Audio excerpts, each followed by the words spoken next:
Get comfortable and let the day set itself down for a while. You don't have to carry it into the night with you.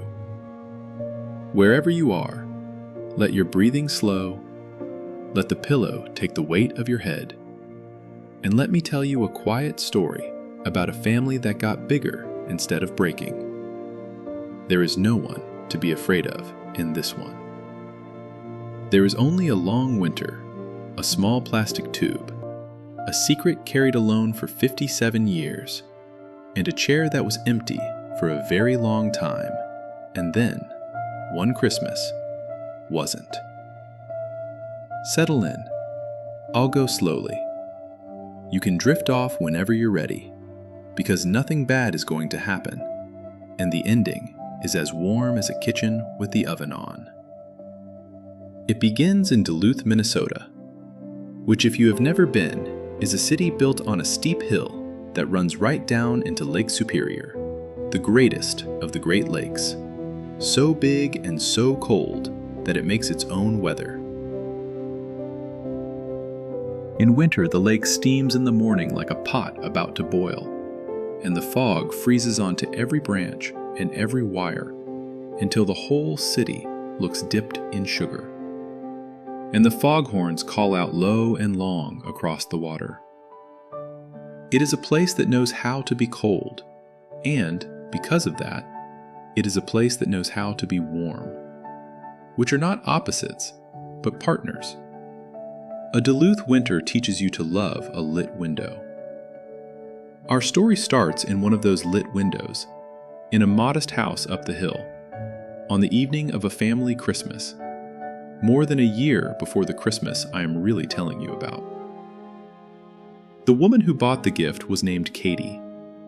She was 36 that winter, a physical therapist at a clinic downtown, married to a patient, easygoing man named Tom, and the mother of 2 small children, a boy of 6 named Noah, and a girl of 4 named Ellie, both of whom believed that Christmas that the most important object in the universe was a particular kind of light-up sneaker. Katie was the sort of person who is the engine of a family without ever quite noticing she's the engine. She organized the holidays. She remembered the birthdays. She was the one who drove up the hill twice a week to check on her mother, and who had noticed, since her father died 3 years before, that the house was too quiet, and that her mother had started leaving the television on just for the sound of voices. Her mother was named Carol, and Carol was 74. I am going to tell you a great deal about Carol before this night is over, but on the evening of the gift, all Katie knew was the mother she had always had. Carol was a contained woman, careful and kind, a retired school secretary who kept a clean house and a full bird feeder, and her feelings mostly to herself. She was a wonderful grandmother and had been a good mother, attentive and dependable. And yet Katie had grown up with the faint, unshakable sense that some part of her mother was kept in a room the rest of them were not invited into. Nothing you could point to, just a stillness that would come over Carol sometimes, at odd moments. A school pageant, a diaper commercial, the sight of a young mother struggling with a stroller. A stillness that would pass over her face, like a cloud shadow crossing a field, and then be gone. And she would smile and say she was fine, just wool gathering. Katie had stopped asking about it decades ago. You learn the shape of the rooms your parents keep closed, and you learn not to knock. The gift was a joke, really. That was the whole spirit of it. For years there had been a running family bit about how staggeringly boring their heritage was.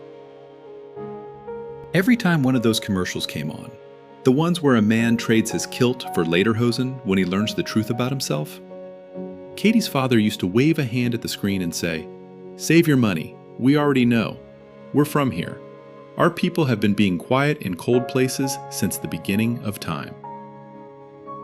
It was a good joke, because it was true. So that Christmas, half as a laugh and half because she'd seen it on sale, Katie put a little cardboard box under the tree for her mother. A mail-in kit. $99. You spit in a tube, you send it away, and some weeks later a website tells you which cold, quiet places your quiet, cold people came from. Carol opened it and laughed, the way you laugh at a gift that is mostly a card, and said, "Oh, Catherine, what on earth?" and set it on the side table with the wrapping paper. And that, Katie assumed, was the end of it. She figured the box would migrate to a drawer and live there forever, the way these things do. But a week into January, on one of Katie's twice-weekly visits, she found the little tube on the kitchen counter, sealed up in its return envelope, ready to mail. Carol, it turned out, had done it. She said, with a small shrug, that she'd had nothing but time, and the directions had been right there, and it seemed a shame to waste Katie's money. Katie thought it was sweet. She dropped the envelope in the blue mailbox outside the pharmacy on her way home, and she genuinely forgot about it before she reached the bottom of the hill. It was a joke gift. There was nothing to remember. 6 weeks went by. Ordinary Duluth winter weeks.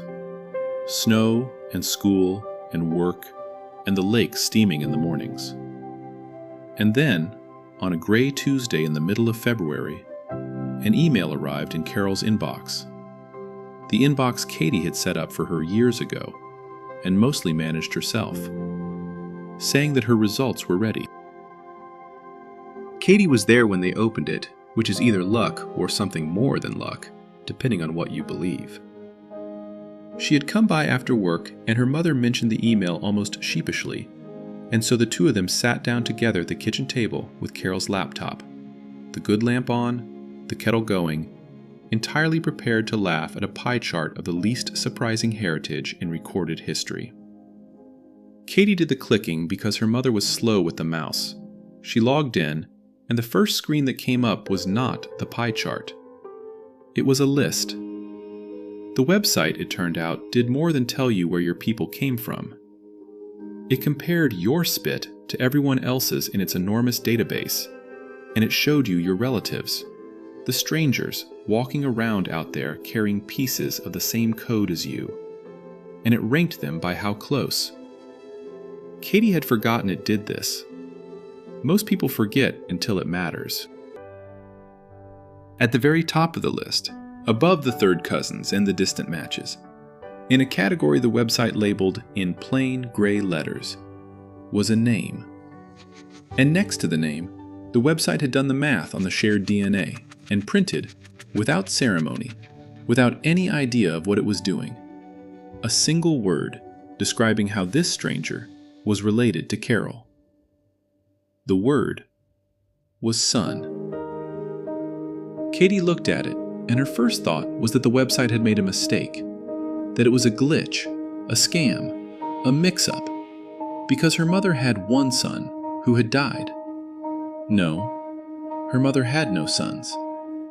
Her mother had Katie and Katie's sister, and that was all. And so this was obviously an error, and she opened her mouth to say so, to say, "Mom, look at this. It's broken. Isn't that funny?" But she didn't say it, because she had turned to look at her mother's face, and her mother's face had stopped her cold. Carol had gone white. Not surprised, not confused.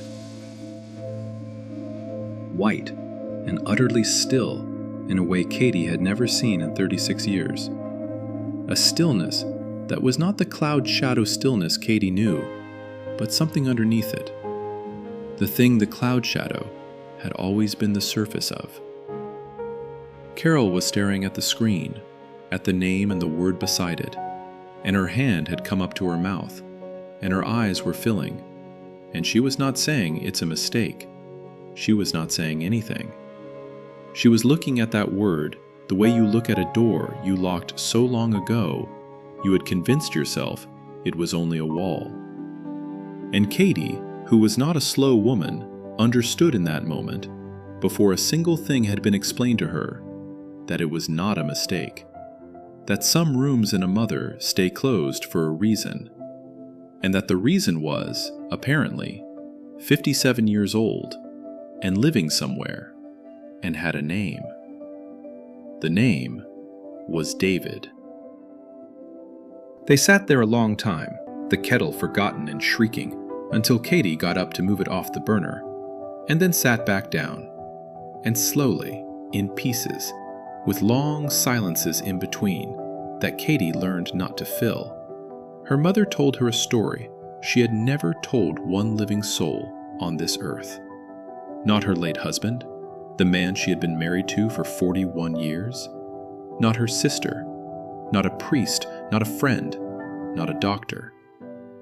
In 57 years, the story had lived in exactly one place, sealed inside a quiet woman in a cold city.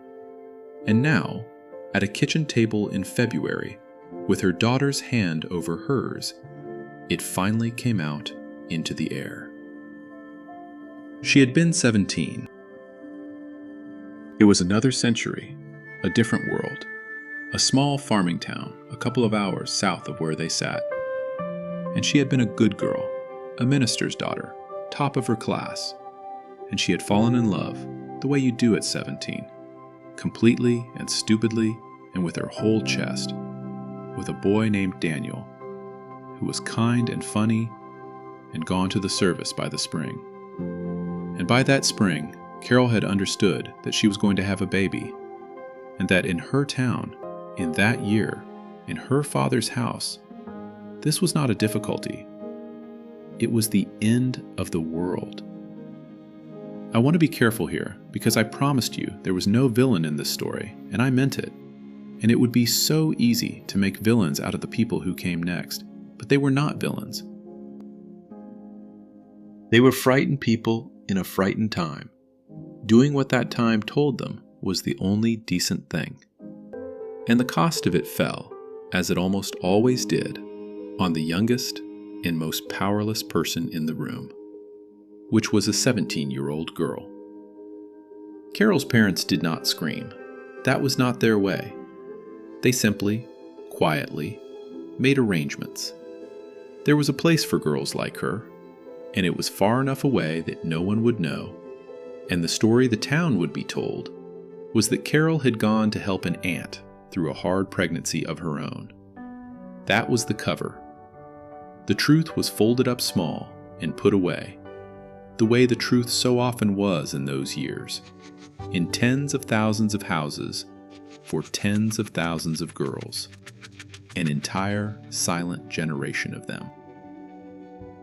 She spent the last months of it in a home for unwed mothers 300 miles from anyone she knew, a big, drafty house full of girls with false names, because they were made to use false names, to protect families that were busy protecting themselves. They were not unkind there exactly, but they were not kind either. It was a place designed to make a problem disappear, and the girls understood, without being told in so many words, that they were the problem, and that the disappearing was the point. Carol scrubbed floors and grew large and waited, and at night the girls would whisper to each other in the dark, in their false names, about the babies they were not going to be allowed to keep. There had been one girl there she'd been close to, Carol told Katie, a sharp, funny girl from Milwaukee, who they were all told to call Ruth, because Ruth was not her real name. And none of the names in that house were real. That was the rule. You gave up your name at the door, along with everything else. Carol and Ruth had been each other's whole world for a few months. Two frightened girls scrubbing the same cold floors, whispering after lights out about what they'd name their babies if the world were a different world. Names those babies would never carry. And then Ruth's time came. And one morning, Ruth was simply gone. Her bed stripped bare as if she had never been in it. And Carol never learned her real name, or where she went, or what became of the child. And she wondered about the two of them for the rest of her life. That was how the whole thing was built, Carol said.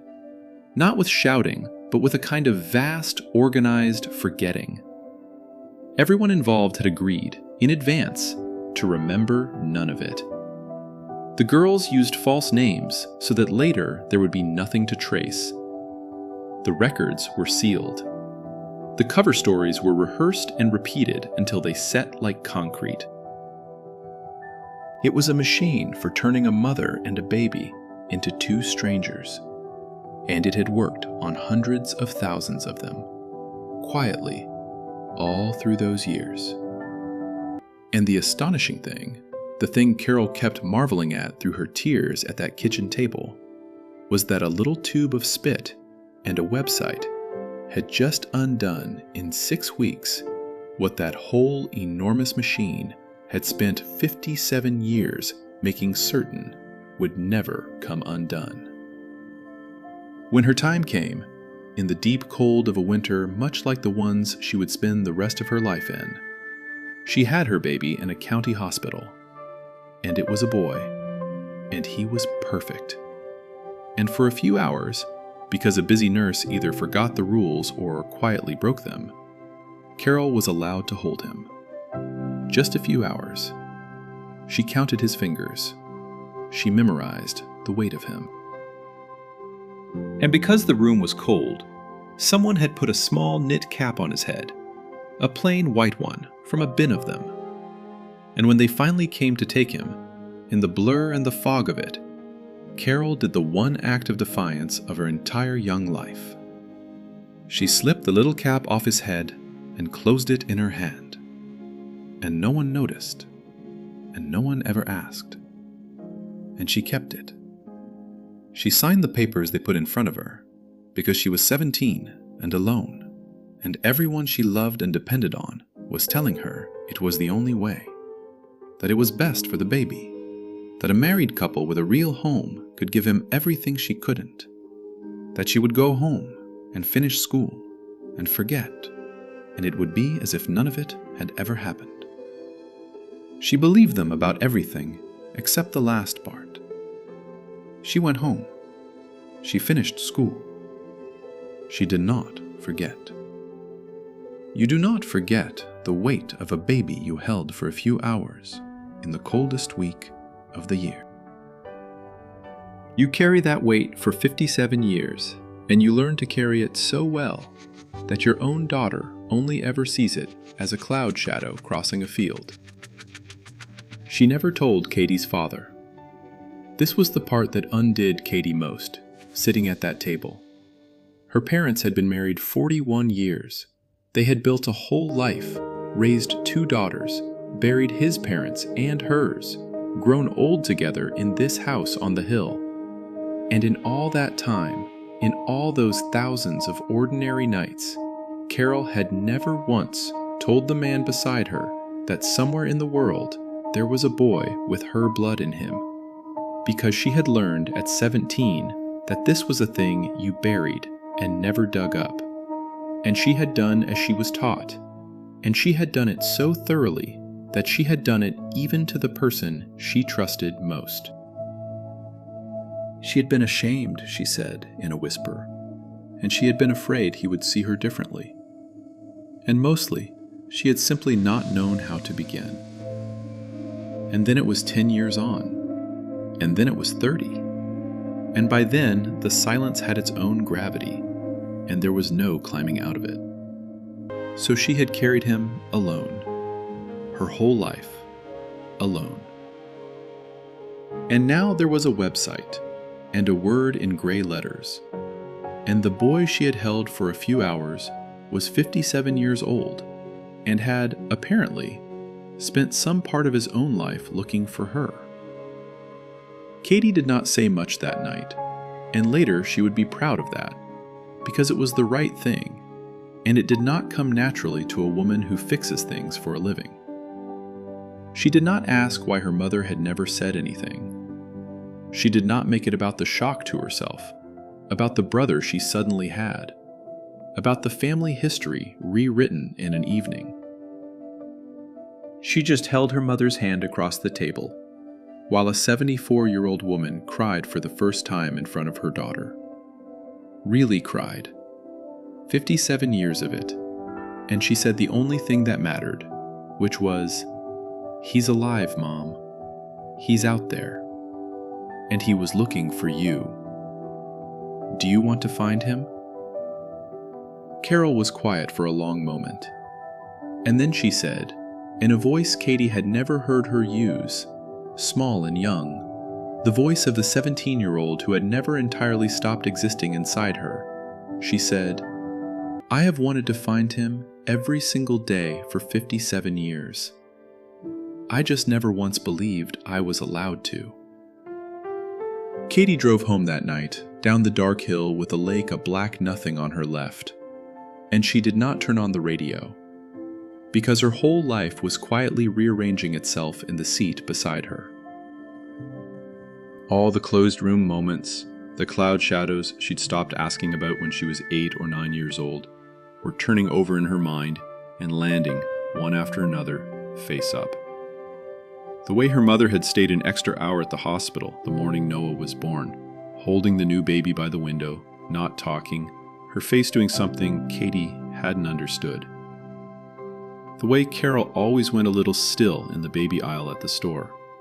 A charity she'd quietly given to for decades and never explained, the one for mothers and children. None of it had been nothing. It had all been him. For 36 years, Katie had loved the mother with a locked room in her, and had made a kind of peace with the lock. And now she understood that the room had never been empty. It had been a nursery, kept clean and dark for 57 years, a rocking chair in it and no baby, and her mother had gone in there alone, quietly, 1,000 times, on ordinary afternoons, and then come back out and made dinner. Katie would never again see her mother as a simple woman. She had never been simple. She had been carrying a whole other person the entire time, and doing it so gracefully that her own family mistook the wait for stillness. Now I have to take you 3 hours away, across the frozen border into Wisconsin, to a different lit window, because there was another whole person in this story who had spent that same February Tuesday not knowing his life was about to change. And his name was David, and he deserves for you to know him too. David lived in a small town outside Eau Claire, in a tidy house he had wired himself, because he had spent 35 years as a lineman for the power company, one of those men who go up the poles in the ice storm at 2 in the morning so that the rest of us can keep our lights and our furnaces, so that all those lit windows stay lit. He had retired the year before. He was 57, married for going on 34 years to a warm, round, no-nonsense woman named Sue. And between them, they had 3 grown children, and at last count, 4 grandchildren, who treated his workshop like a wonderland and his dog like a personal pony. David had always known he was adopted. His parents, a schoolteacher and a dairy inspector who could not have children of their own, had told him from the very beginning, in the gentlest possible way, that most parents get whatever baby the world hands them, but that they had gone out and chosen him on purpose, which is a lovely thing to tell a child, and which David had believed and been comforted by his whole life. They had been wonderful to him. He had wanted for nothing that love could provide. His childhood was sledding hills and Sunday church, and a father who taught him to use every tool in the shop. And if you had asked him, most days, whether he felt any hole in his life, he would have said no, and mostly meant it. He had one memory he kept above all the others, from when he was maybe 7. His father, the dairy inspector, had a workshop off the garage that smelled of sawdust and machine oil. And one long winter evening, he had set young David up on a stool at the bench and taught him to drive a nail. Really taught him, patiently, through all the bent ones and the smashed thumb, until the boy sank one clean. And when he did, his father hadn't made a fuss. He'd just put a hand on the back of David's neck and said, "There, now you can build anything." David spent 35 years up power poles, building and mending the invisible thing that keeps a whole county warm and lit. And he traced every bit of it back to that stool, that nail, that hand on his neck. Whoever his blood had come from, that man had been his father, and no website was going to change it, and he did not want it to. But a man can hold two true things at once, and David did. He could be grateful to the bone for the parents who chose him, and still, on certain nights, wonder about the woman who hadn't gotten to keep him. He had never let the wondering curdle into anger, partly because his parents had raised him too full of gratitude to leave much room for bitterness, and partly because some quiet instinct told him that whoever she was, wherever she was, she had probably not had much of a choice. He was, it would turn out, exactly right about that. He just didn't know yet how right, or that she was only 3 hours away, or that she had kept his baby cap folded in a cedar box for longer than he had been alive to anyone but himself. Mostly because there was a version of the cloud shadow in David too, the same one that crossed his birth mother's face 3 hours to the northwest, and it visited him at the same kinds of moments. When his own children were born, and the nurse laid each red, squalling new person on his chest, some part of David would think, without wanting to, of a woman he had never met, and wonder if she had held him like this, and whether she ever thought about the day. When he filled out medical forms and had to write "unknown" in the box for family history, he felt it. When people said, "Oh, your daughter has your eyes," he would smile and agree, and privately wonder whose eyes they actually were, tracing back through a line he could not see. It was not a wound. It was more like a phantom limb, a faint ache from a part of himself that had been there at the very beginning, and then was gone before he could remember it. His adoptive mother, near the end of her life, had taken his hand one afternoon and told him something he had carried ever since. She said she hoped that someday he would find where he came from, and that she wanted him to know, wherever he was when it happened, that finding them would not take one thing away from what the two of them had been to each other. "Go and find your people," she'd said. "You have room. Your heart is not so small that loving them means loving us less." She died that spring, and it was partly for her, partly to honor that permission, that David had finally, at 55, let his daughter talk him into the DNA test. He had done it, and waited, and checked the results with a thumping heart, and found, that first year, nothing closer than a scattering of distant cousins, third and fourth and once removed, strangers with no idea who he was. He had messaged a few of them, and gotten no answers. And slowly, the way you do, he had made his peace with it, had decided that the door his adoptive mother told him to walk through was simply a door that opened onto a quiet, empty room, and that this was all right, that he'd had a full life, and did not need the ending he'd half hoped for. He had more or less stopped looking. Months would go by without his logging in. He was, that February, a contented man who had folded up his one old ache and put it away, much the way a 17-year-old girl had once folded up hers. And then, on a Thursday evening, while David was doing a crossword at his kitchen table, with the dog asleep on his feet, his phone rang, and it was his youngest daughter. And her voice was strange, tight and high. And she said, "Dad, are you sitting down?" And he said he was. And she said, "Dad, you have a new match. And it's not a cousin." She'd had the notification sent to her phone because he never checked. She said, "Dad, it says parent." "It says you have a parent in the system. A mother. Dad, she's alive." David set down his pencil.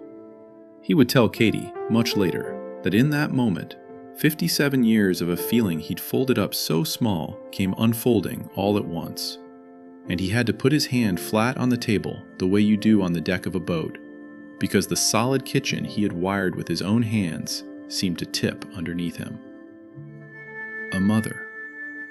Alive. After he had finally stopped looking. There was a message waiting for him on the website, too, sent that same week. It was careful and short, and it was not, though he didn't know it yet, from his mother. It was from Katie, who had asked Carol shaking permission to write it, because Carol could not yet make her hands do it. It said, simply, that her mother's name was Carol, that she lived in Duluth, that she had thought about him every day of his life, and that if he ever wanted to make contact, at whatever pace felt safe, there was a family up here in Minnesota who would be overjoyed to hear from him, and no pressure and no rush. And it left a phone number. That phone number sat on a slip of paper on David's refrigerator, under a magnet shaped like a walleye, for 3 days. 3 days. He would not have been able to explain the 3 days to you if you'd asked. It was not reluctance. It was the opposite of reluctance. It was that he had wanted this one thing quietly for 57 years, and now it was sitting under a fish magnet with a Minnesota area code. And once he dialed it, it would become real. And as long as he didn't dial it, it could stay perfect. And no version of the real thing could ever be as safe as the wanting. Sue finally sat him down on the third evening and said in her plain way, "David, that woman is 74 years old, and she has been waiting 57 years, and you are going to pick up that phone tonight, because neither one of you has 3 more days to waste being scared." And she was right, and he knew she was right. And he took the slip of paper off the refrigerator, and he dialed the number in Minnesota, and up the hill in Duluth, on a snowy evening in the middle of February, in a house that had held a secret for 57 years, a telephone rang. Carol answered it herself. Katie was there, and had offered to be the one, but Carol had shaken her head, and picked up the phone with both hands, the way you'd hold something that might spill, and said hello. And there was a silence on the line, a long one. 2 people, 3 hours apart, each holding a receiver and a lifetime. And then a man's voice, thick and careful, said, "Is this Carol?" And Carol said, "Yes." And the man said, "My name is David. I think, a long time ago, you might have been looking for me." And Carol, who had held herself so carefully for so many years, who had not fallen apart at her own husband's funeral, made a sound into that telephone that Katie said she would never forget as long as she lived. A sound that was half a sob and half a laugh, and entirely the noise of a door that had been locked for 57 years, finally swinging open. She said, "David." She said his name like she was tasting it. She said, "David, I have never stopped. Not for one single day." They talked for 2 hours that first night, and I am not going to give you all of it, because some of it belongs only to them. But I will tell you the shape of it. It was shy at first, and then it wasn't. They discovered they both took their coffee the same impossible way, half a cup of milk. They discovered he had her father's build and her own long hands. She told him about Daniel, his father, the kind, funny boy who had gone off to the service and never known, and who had died young years ago so that there would be no finding him. And David said he was sorry, and Carol said, "Don't be. I'm just glad you finally know his name." And near the end, when they were both worn out with feeling, David said the thing that Carol had been most afraid of and most needed, the thing that finally set down the weight she had carried since she was 17. He said, "Carol, I need you to hear this. I had a good life. I had a mom and a dad who loved me every day. I never went cold and I never went hungry, and I was never once unwanted. You didn't throw me away. You gave me a whole life, and then you spent yours missing me, and that is the opposite of throwing someone away. I'm not angry. I have never been angry. I just wanted to find you and say thank you." Carol wept, and this time Katie did not reach for her hand. Because some tears, a person needs to cry all the way to the bottom by themselves. And these were those. 3 hours away, David hung up his own phone and sat a while at his kitchen table in the dark. And Sue did not turn on the light. She just came and sat down with him, because she had heard his side of it, had heard her steady husband of 34 years say, "I have never been angry," into a telephone, and then go quiet in a way she had never once heard in all their years. Their grown kids called one by one that week, having gotten the news, and there was plenty of laughing and plenty of crying on the Wisconsin end too, because a family had just learned it was bigger than it had ever known. There was a grandmother up in Minnesota. The branch of the tree they had always drawn as a question mark had a name on it now, and the name was Carol. And she had kept a little white cap in a cedar box for 57 years.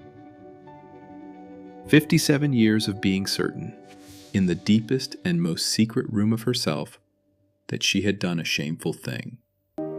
And here was the shameful thing on the telephone, grown into a kind man with grandchildren and her father's build, calling to say, "Thank you." There is a particular kind of grace in that, the kind that arrives decades late and yet somehow exactly on time. And it filled that house on the hill, and it did not leave. The news moved out through the family slowly and gently, the way Carol did everything. Katie told her husband Tom that same night, and Tom, a quiet man himself, simply said, "Well, we'd better get to know him," and started figuring out the drive. Katie told her younger sister Beth, who lived down in the Twin Cities, over a long, tearful phone call. And Beth's first reaction was the same disbelieving anger Katie had felt. Not at their mother, but at the whole cruel arrangement of the past that had made a teenage girl give up her son, and then carry it silently past her own children for half a century. And then Beth too moved from anger into wonder, because that is the only healthy direction to move. And she began asking the same question Katie had. When do we get to meet him? The hardest telling was Carol's older sister, Katie's Aunt Marion, who was 80 now and in a care home an hour away, and who had been, all those years ago, the very aunt in the cover story, the aunt Carol had supposedly gone off to help. Except Marion had not really been part of the lie so much as another person wounded by it. A big sister packed off with a fabricated errand of her own, never told the truth, left to wonder for 60 years why her little sister had come home from that year changed and closed. When Carol finally told her, the two old women sat in the care home lounge and held hands and cried a long time over the decades the silence had quietly cost them both. And then Marian said the thing Carol needed to hear from someone of her own generation. She said, "You didn't do anything wrong, Carol. We were just girls. They decided everything, and they decided it wrong, and it was never your sin to carry." It only took 60 years for someone who was there to finally say it out loud. What followed was the winter, and it was the best winter of Carol's long life. And it unfolded slowly, the way the best things do, which is why I've told it to you slowly. They were both careful people, and neither of them wanted to rush a thing so precious. So they let it build the way the frost builds on the branches in Duluth, one fine layer at a time. There were phone calls, at first weekly and then most evenings. Carol in her good chair by the lamp, and David at his kitchen table with the dog on his feet.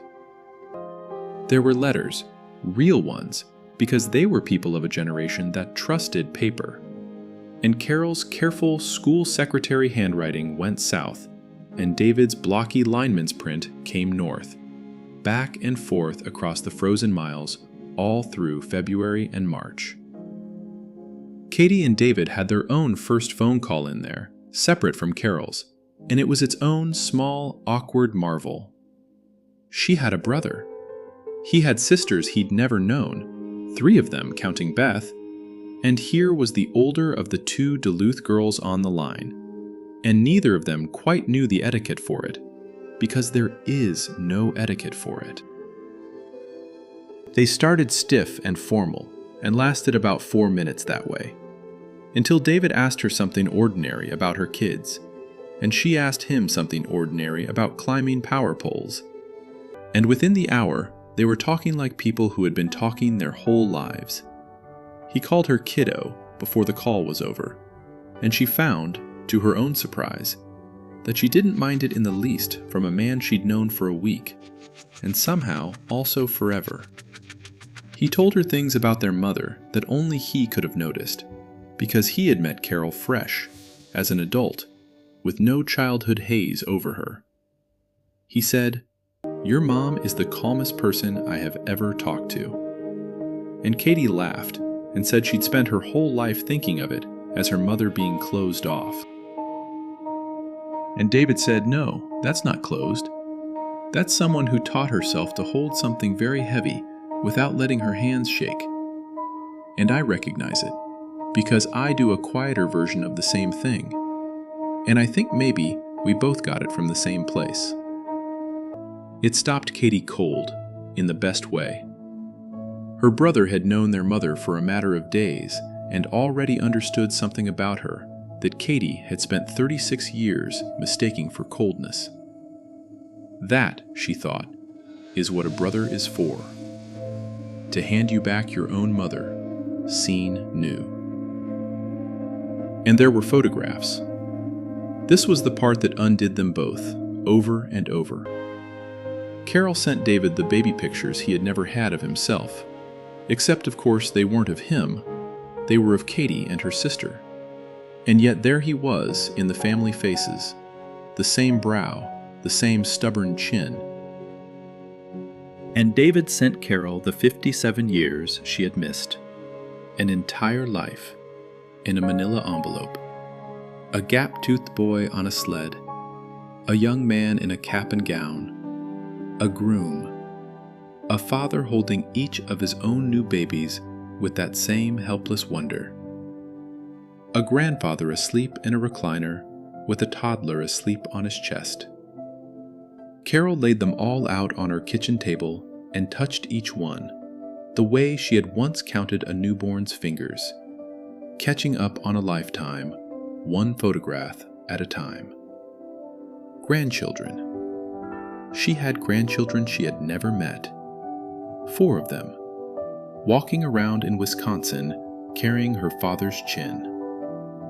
Carol's letters to David were careful and formal at first, the way a school secretary writes, full of small news and gentle questions. And then, as the winter wore on, they loosened. One of them, the one David keeps folded in his wallet to this day, had a single line in it that broke him clean open when he read it standing at his own mailbox in the snow.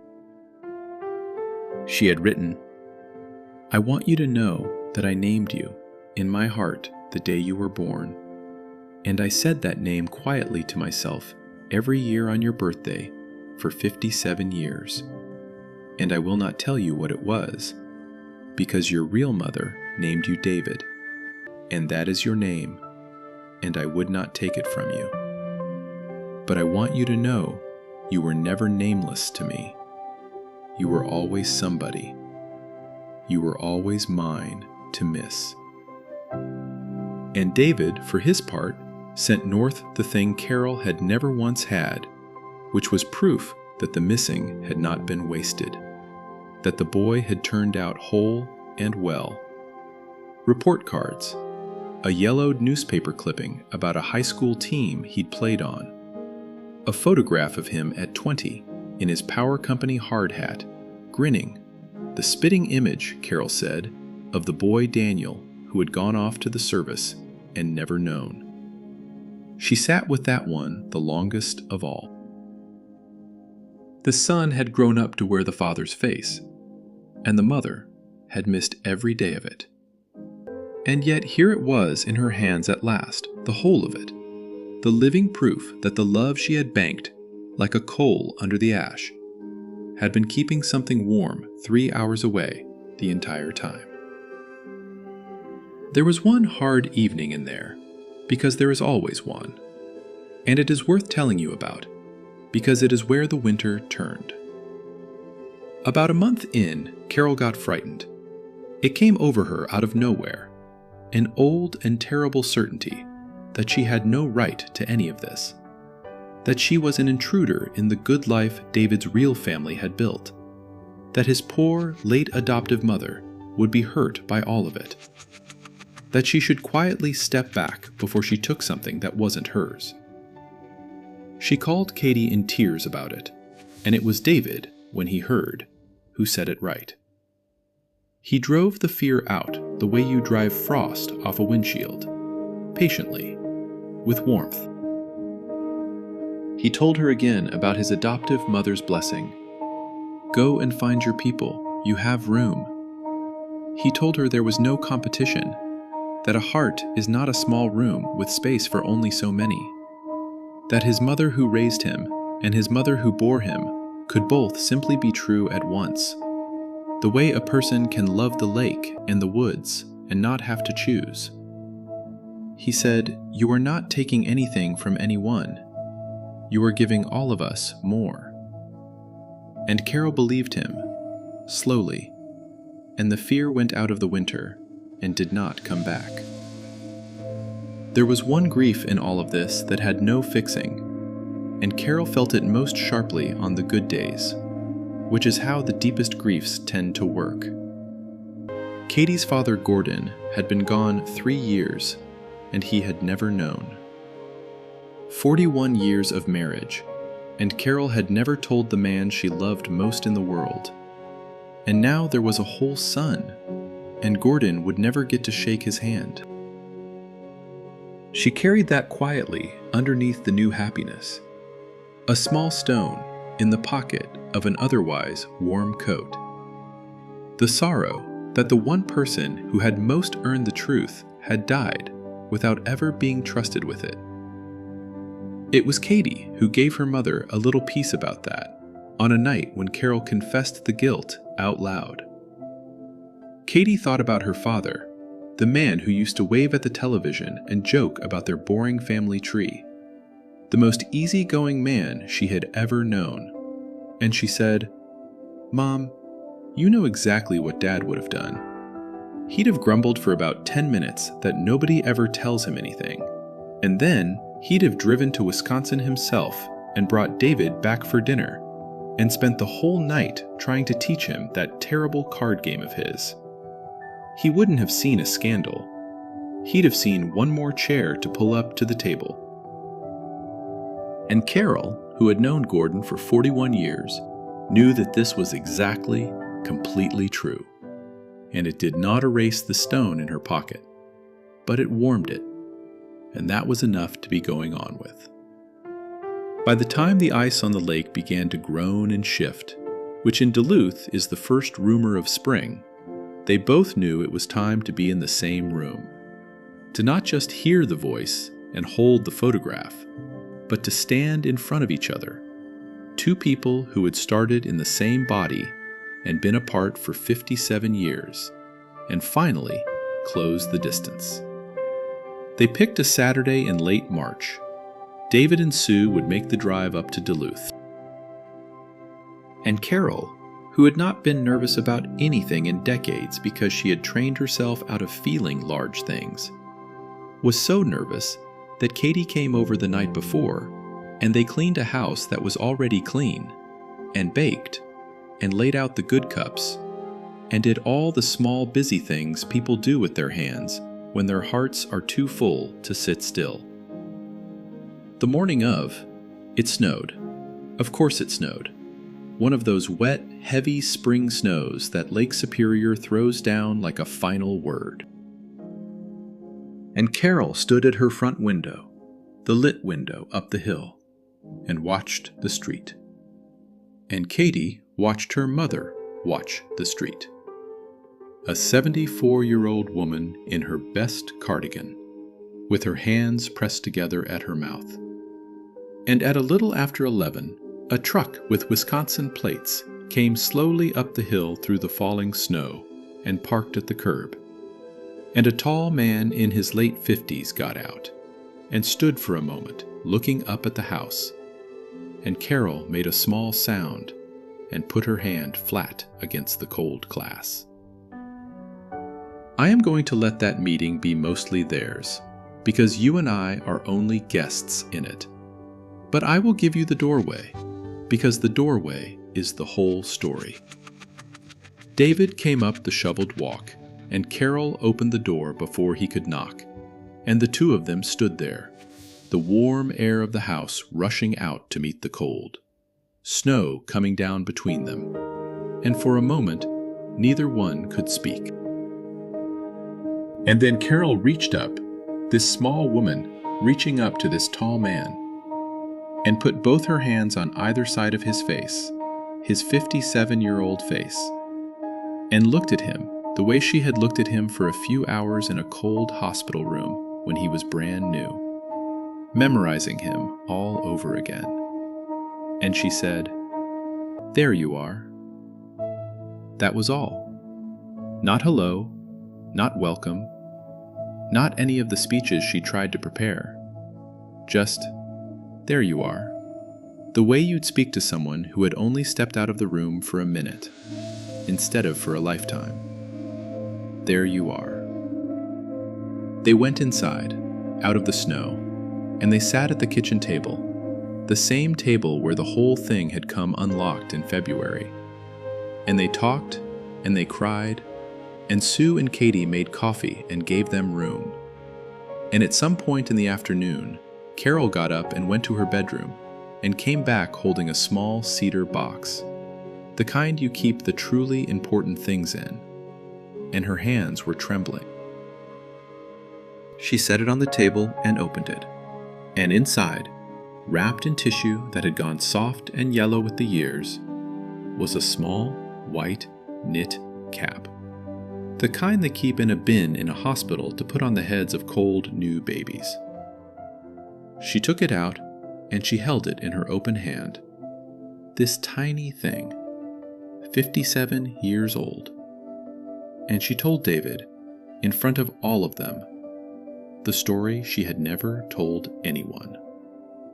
Of the busy nurse, and the few stolen hours, and the one small act of defiance of her whole obedient young life.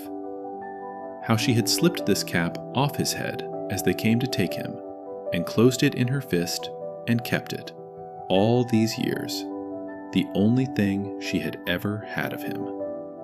Carried through a marriage and 2 more children and a widowhood, the one physical proof that the few hours had been real.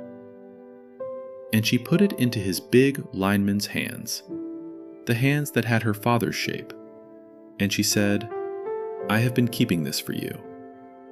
I think it's time you had it back."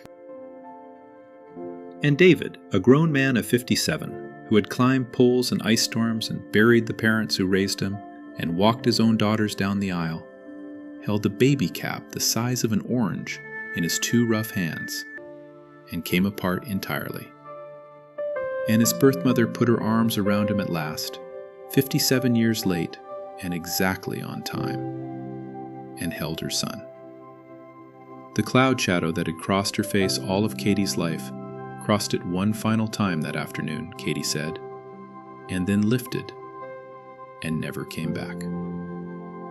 The rest of that first visit unspooled slow and warm through the snowy afternoon and into the evening. David walked through the house at some point, the way you do, and Carol went with him, and she showed him the wall of photographs in the hallway. 36 years of a family he was somehow both a stranger to and a part of. He looked at Gordon's face in the frames a long time, this man who had been married to his mother, and said he wished he could have met him. And Carol said, "Oh, he'd have liked you," and had to look away. Noah and Ellie, 6 and 4, were shy of the tall new man for about 15 minutes, right up until David produced a quarter from behind Ellie's ear, and after that, he could not be rid of them. And he spent the last hour of the visit on the living room floor, being climbed on by 2 small children who had decided, with the total certainty of the very young, that this was their uncle now and always had been. In the kitchen, Sue and Carol found each other over the dishes, 2 women a generation apart drying the good cups. And Sue told Carol, plainly, the one thing she most needed to hear from the family that had raised him. She said, "We're not worried, Carol. There's no line here that you're stepping over." David's mother, the one who raised him, she told him to go and find you before she passed. She gave him her blessing with her own mouth. So you are not taking him away from anybody. You're just the last piece of him, finally coming home. And Carol held on to the edge of the sink and let that be true. All winter she had braced herself for a family that might resent her. And instead, here was a daughter-in-law she had known for 4 hours, quietly handing her permission to belong. That is very nearly the end, and it is a happy one, and you are welcome to drift the rest of the way to sleep now on the warm current of it if you like. Because all that's left is the good part getting better. The winter turned to spring, and the ice went off the lake. And the family did not go back to how it was, because it couldn't and didn't want to. It simply widened, the way a river widens, taking in the new water without losing itself. There were more visits, in both directions now. Carol and Katie's family driving down to Wisconsin, David and Sue driving up to the hill. Katie, who had spent 36 years as the older of 2 sisters, found herself, at 36, with a big brother, and discovered she liked it. Liked having someone with her mother's long hands who could fix anything, and who called her kiddo, though he'd known her for a matter of months. Noah and Ellie gained an uncle who did magic tricks with a quarter, and a whole set of cousins across the border. The boring family tree, the one Katie's father used to wave off the television, turned out to have a great secret branch on it after all, heavy with fruit nobody had known was there. That first summer they had a proper gathering, all of them together for the very first time, at a park on the Wisconsin side, halfway between the 2 houses. Carol sat at a picnic table in the shade. and watch something she had never, in her most secret hopes, let herself imagine, which was Duluth grandchildren and Eau Claire great-grandchildren, cousins who hadn't known the other set existed 6 months before, tearing around the same grass together, sticky with the same popsicles, entirely unbothered by the enormous, unlikely thing that had brought them all to the same lawn. Children do not find reunions miraculous. They just find new cousins to chase. It is the grown-ups who stand at the edge of the grass with their hands pressed over their mouths. Somebody took a photograph that afternoon. The whole widened family crammed into one frame, squinting into the sun. Carol in the middle, with a great-grandbaby on her knee and her found son's hand resting on her shoulder.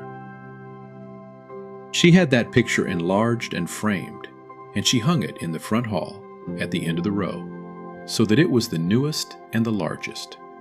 36 years of photographs building up to this one crowded, sunlit frame.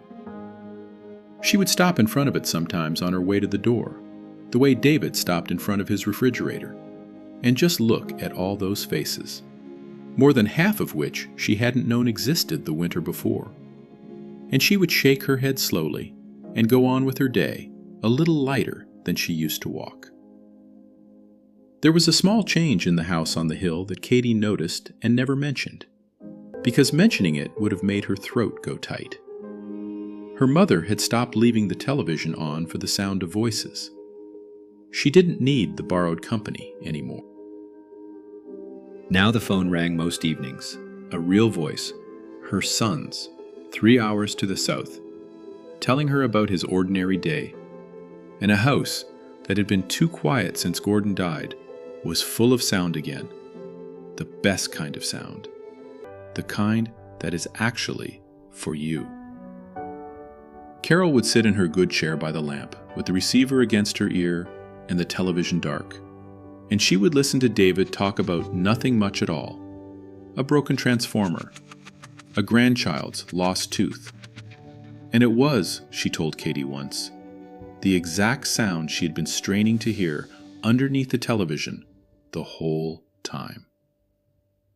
And here is the update, the part I promised you at the very beginning, the reason I've kept you up this long. Some months after that snowy March meeting, Katie was on the phone with Sue, her new sister-in-law, the two of them chatting the easy way they'd fallen into. And Sue mentioned, in passing, that David had done a thing that she found so dear she had to tell someone. He had taken one of the photographs Carol sent, a recent one. Carol, in her good cardigan, smiling on the porch, and he had put it on the refrigerator, under the walleye magnet, in the exact spot where that slip of paper with the phone number had sat for 3 days the winter before. And every single morning, Sue said, the first thing that man does, before the coffee, before the dog, is he stands in front of the refrigerator for a second, and he looks at the picture of his mother, and then he starts his day. 57 years he went without her face on his wall. He is not going to miss another morning of it. And then there was the next Christmas, the one I told you way back at the start, that I was really telling you about. Because that next December, the table in the house up the hill in Duluth had one more chair at it than it had ever had before. David and Sue drove up through the snow, and one of their grown kids came too, with a grandbaby. And the house that had been too quiet since Katie's father died 3 years before was suddenly loud in the best way. Full of new voices and old ones. The smell of the same dinner Carol had made every year of her life, now feeding more people than it ever had. And at some point in the evening, when the plates were cleared and the coffee was poured with half a cup of milk the way both Carol and David impossibly took it, Katie looked down the length of the table at her mother, 75 now, sitting beside the son she had held for a few hours and then waited 57 years to hold again. And she raised her cup and she said, "Well, turns out the family tree wasn't so boring after all." And the whole table laughed, and Carol laughed with them, her hand resting on David's arm, as if to make sure he was still really there. And outside the lit window, the snow came down over the great cold lake. And inside, at last, every chair was full. So that is the story, and I hope it wrapped around you as warmly as it did around me. There truly was no villain in it, only a frightened girl in a hard time, and a decision made for her by people who thought they were being kind. And 57 years of a love that never once went out, only waited, banked like a coal under the ash, for a $99 joke and a website, and a daughter who happened to be sitting at the table when the door swung open. Sometimes the thing you were sure you'd lost forever has only been 3 hours away the whole time, living its own good life, keeping half a cup of milk in its coffee, waiting for the code in the blood to call it home. If this one kept you gentle company tonight, you can leave a quiet like to help another sleepless soul find it in the dark. And if you'd like more slow, warm, true-to-life stories to drift off to, I would be so glad to have you subscribe and settle in with me again. And I'll leave you with the softest of questions to carry down into sleep. Nothing you need to answer tonight, only to hold. Who is the person you've lost touch with that you still think about? The branch of your own tree you've always wondered about. Maybe, when the light comes back in the morning, you send the letter, or make the call, or open the box you've kept closed. It is almost never as late as you fear. And whenever you wake, if you feel like it, tell me what corner of the world you were listening from tonight, because I do love knowing who's out there in the quiet with me. That's all for now. The lake is frozen, the window is lit, and every chair is full. Sleep well, and I'll see you in the next one.